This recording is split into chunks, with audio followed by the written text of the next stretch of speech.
Hey guys, Noel here, and it is Sunday night, and I gotta go to bed. I've had a long day. It was Santino's first communion today, so that was awesome. But before I hit the hay, I thought it would be fun to do a video game review for the video game section of the Noel Comics YouTube channel. One of the early reviews that we did on the Noel Comics YouTube channel was we reviewed the Sega Genesis Mortal Kombat to the Super Nintendo Mortal Kombat. Because those two consoles often had competing ports. Sega Genesis fans and Super Nintendo fans would be constantly bickering about who had the superior port.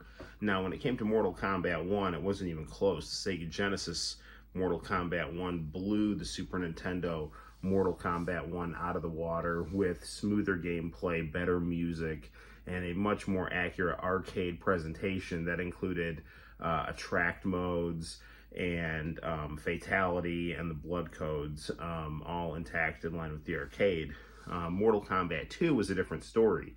The Sega Genesis port of Mortal Kombat 2 that did not have the arcade attract modes. It didn't have proper endings, and it lacked the wider color palette of the Super Nintendo Mortal Kombat 2. It made up for it with bigger sprites and higher resolution and slightly smoother gameplay. But that could be attributed to Sega Genesis's legendary blast processing. Years later, decades later, that in the minds of Sega fans, wrong has been remedied, because today we are going to review what is quite possibly the best version of Mortal Kombat 2, Mortal Kombat 2 Unlimited, on the Sega Genesis. This, you could argue, is the definitive version of Mortal Kombat 2, bringing the best of Sega Genesis Mortal Kombat with the best of the Mortal Kombat 2 gameplay experience. So without further ado, let's get down to playing Mortal Kombat 2 Unlimited on the Sega Genesis through the magic of the Super Console X right now.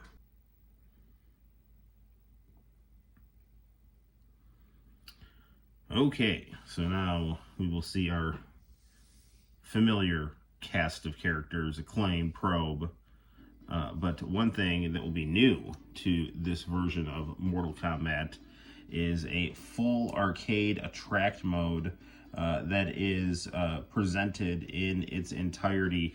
This was originally taken out of the Sega Genesis version of this game, and it looks great here on the Sega Genesis. Now, again, Sega Genesis's color palette was not quite as wide as its rivals, but its slightly more muted color palette was made up for, again, with its blast processing gameplay, which is really just things acted a little faster and smoother. Someone could consider it a little snappier. That's not to say that the Super Nintendo versions of things didn't play well. They just tended to feel mildly slower than the Sega Genesis in varying degrees, and I feel that this game was no different. Now, the cool thing about this game here is you get different options, and also you get all the hidden characters unlocked, and you get all the Sega Genesis Mortal Kombat 1 levels in this game. And also, if you want, you can do endurance modes, and you can, when you beat the game, have this kind of really ridiculously cool fatality, babality, brutality demonstration. So yeah, it's really just everything you could want in Mortal Kombat 2 on the Sega Genesis.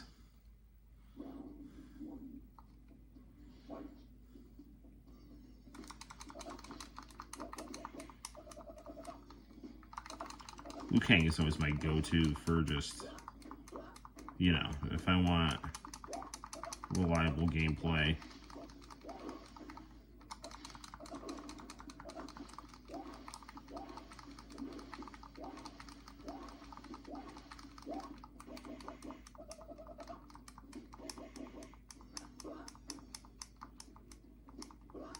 Now, one thing I will say about this game, as opposed to the Sony PlayStation Japanese version of Mortal Kombat 2, it does come off as a bit harder.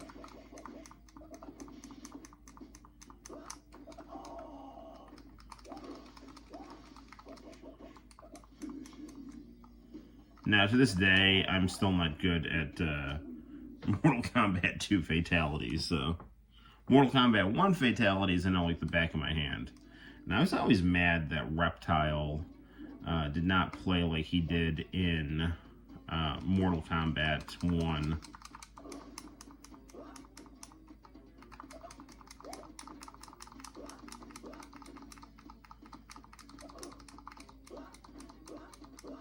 There we go. Because, you know, in Mortal Kombat 1, Reptile was really exciting. He was like a really fast version of Scorpion and Sub-Zero. And, you know, now he is just a, you know, like a tough guy. But he's, you know, not like that kind of legendary, scary, freaky, tough, cool guy. And now this is what's so cool about this game, is that I can now play with my Mortal Kombat 2 guys in Mortal Kombat 1 levels. So we can play both in the Outworld and on Earth, which is very cool. And it's got the Sega Genesis soundtrack to this game, which was better than the arcade soundtrack, in my opinion. And I don't think it was a particularly close comparison. I always thought the arcade soundtrack to Mortal Kombat 1, you know, it sounded, you know, cool, but it, you know, the Sega Genesis soundtrack sounded amazing, you know, in my opinion. Hear for yourself.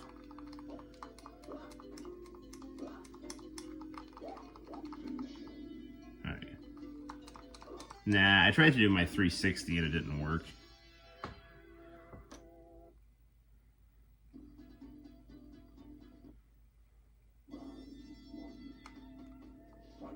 It is so interesting to me to see these Mortal Kombat levels, Mortal Kombat 1 levels with the Mortal Kombat 2 character sprites. Ooh, there we go.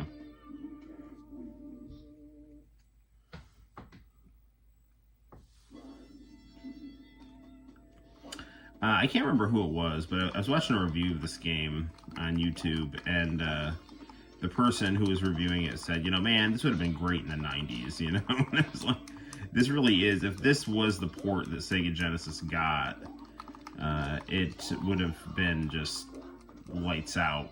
I mean, lights out Acclaim continuing for the Sega Genesis, pun intended, because, you know, this game was made by Acclaim. Now, Katana always gives me problems, because she's got that really, really annoying throw.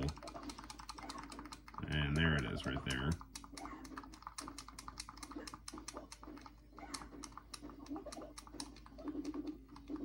Yeah, see. Now, the cool thing about this game, too, is when you get into an annoying situation, you can always call upon your good friend Kintaro, who is so ridiculously cheap in this game. It's phenomenal.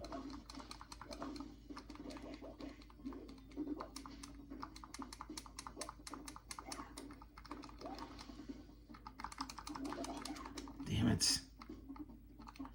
Ah. Yeah, she didn't even kiss me, you know. It's not like she kissed me and then I ended up with, like, type 2 diabetes and exploded.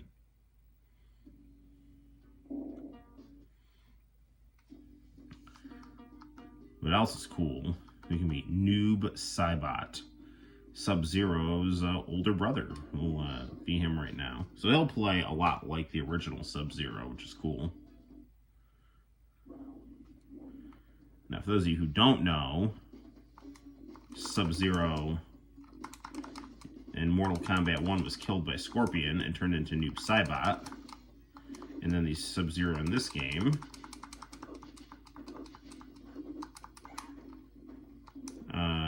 is the younger brother of that Sub-Zero. She's such a pain.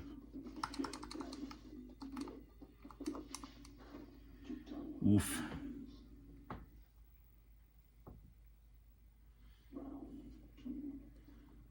Those high-resolution clouds in the background look great.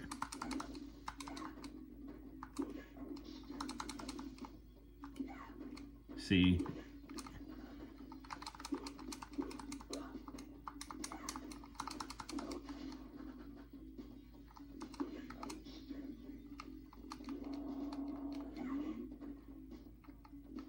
Man, so many of my tricks don't work on her.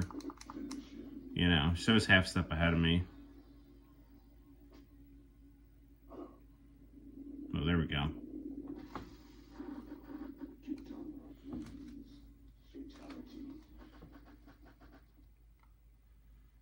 That is so annoying. Well, we're gonna have to pull out the big guns here. It's really nice to be able to play as Kentaro in my favorite level, the pit right here.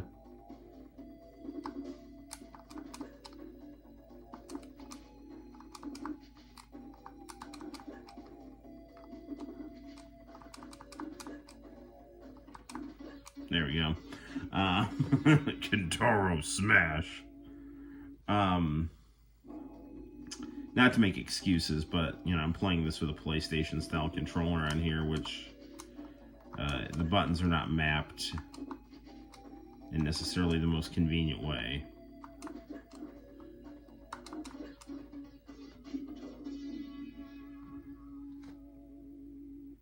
That shut her up. Ooh, we're in the bottom of the pit. Now, I personally always like the bottom of the pit on the Sega Genesis better. Not that I'm opposed to gore, but I just always like the kind of the cleaner look of the spikes. I just thought it looked really cool without the heads and the bodies on the spikes and stuff. So, I don't know.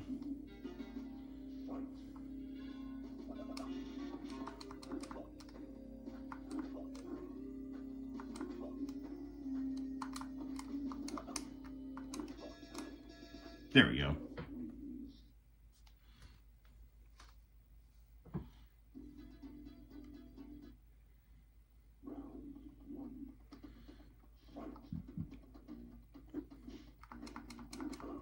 So, you know, in this level, like, they'll have, you know, Jade and Smoke. They'll pop out from behind the trees sometime.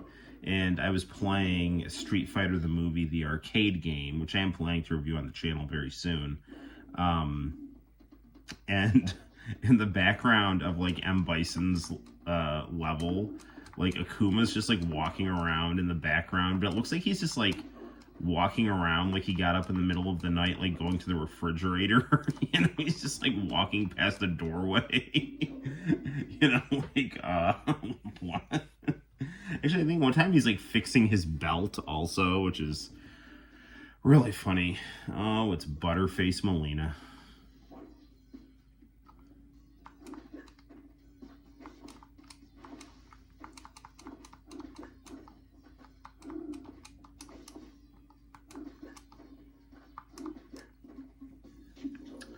Yeah, she's not going to be eating me.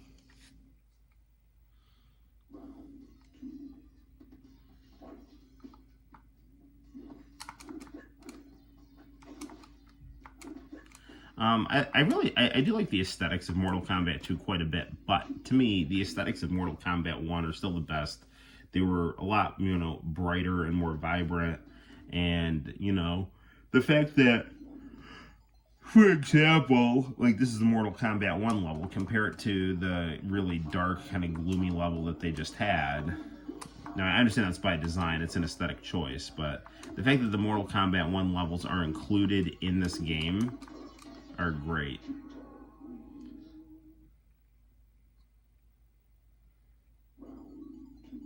Now, in Mortal Kombat Arcade Edition, which was, I would say, the definitive version of that game for the Sega Genesis, of Mortal Kombat Arcade Edition for the Sega Genesis, I would say, is the definitive version of Mortal Kombat 1. In that version, Shang Tsung applauds in the background.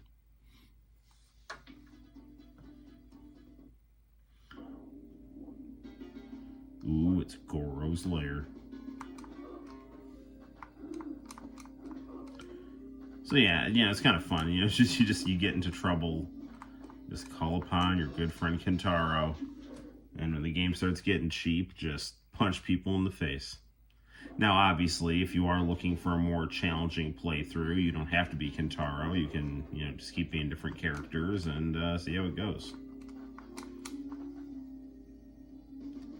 In our original Mortal Kombat 2 comparison video that we did, we went through quite the headache beating Kentaro and had to find out, the best way to beat him was through this glitch where, you had to get him to jump on you and then punch him in a corner. There's Hornbuckle and, I don't know, the guy from Talking Heads in the background. No, I don't know. Oof, I think Scorpion's gonna beat me here. Maybe not.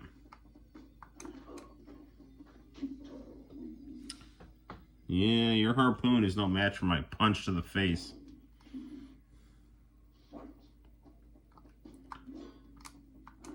Being a boxing enthusiast, I really... I think I like to use characters like Balrog, just work that long jab.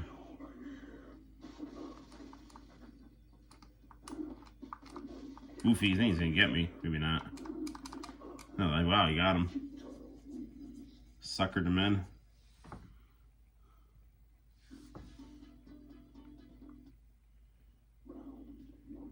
Now, I wonder if I can try to get the hidden character here.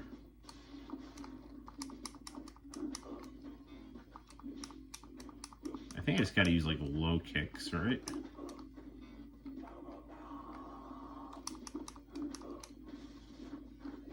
It was an endurance round.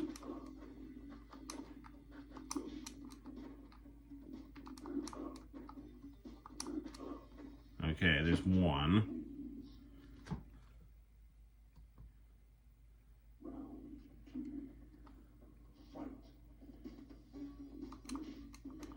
I'm not sure if blocking is okay, because I did block on that first fight.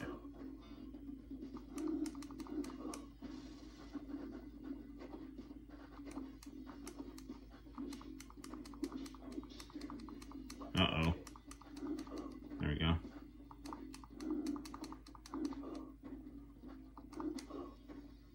Okay, let's see if that worked or not. Nope. I don't even remember. I thought that was the level where you could get to, like Melina and stuff. Not Melina, Jade. This is Melina I'm fighting.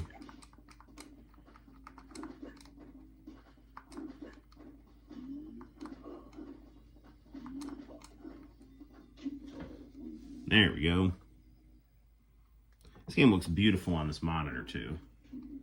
Nothing beats the Commodore 64 1084S. Well, I mean, there are PBMs that look a little better, but this is actually going through HD to Lumichroma S video.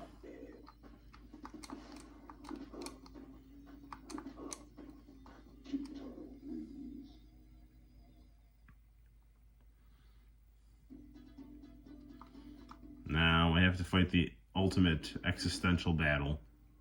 Myself, the cheapest boss in the game.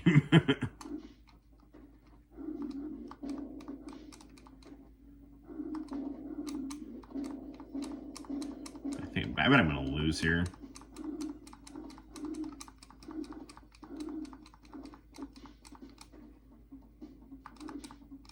Maybe not. Oh, I got him. Now, the funny thing is, when I fight Shao Kahn, my go-to is usually Liu Kang, and then I just, like, spam the lower, I spam my lower fireball, because he's so tall that, I just basically burn his calves.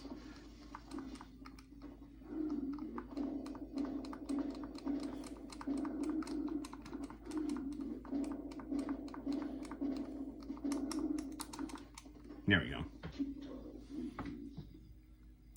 I wonder if Kentaro has an ending. I've never beaten this game with Kentaro. You will die. I like how they still use the round one even with Shao Kahn. Some versions of this game don't use the narrator because you're fighting Shao Kahn, but he's still narrating his own defeat.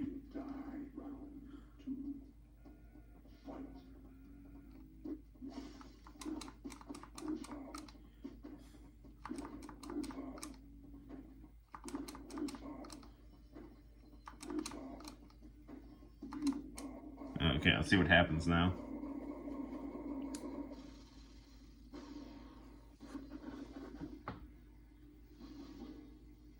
Shao Kahn's rule is over, and once again you are the supreme Mortal Kombat warrior. Ooh, I get an ending. Having defeated the Earthrealm warriors, Kentaro is informed by Shang Tsung that the Emperor will not be needing his services any longer. Enraged by his betrayal, Kentaro attacks Shao Kahn. He defeats the Emperor and then appoints himself leader of the Outworld. Goro's death will not be in vain. And here we get the supreme demonstration here. And this is just a very cool thing right here. So, yeah, this is really, really, really, really, really, really fun to play. And we'll see Liu Kang do his Mortal Kombat 2 fatality in the ultimate level, the Mortal Kombat 1 pit. Right on. Can't believe Jean-Claude Van Damme would stoop to that low. But on that note, we'll wrap up this review here. So there you have it, guys. That is Mortal Kombat 2 Unlimited. Unlimited fun on your Sega Genesis or emulation device of choice. On a scale of 1 to 10, I give Mortal Kombat Unlimited unlimited points. It's just that good. I can't even tell if I'm saying Mortal Kombat 1 or 2 anymore. But, you know, we're playing Mortal Kombat 2 Unlimited. So I will see you later because this game is too sweet and I am too tired. So until next time, guys, my name is Noel. You take care. Bye-bye.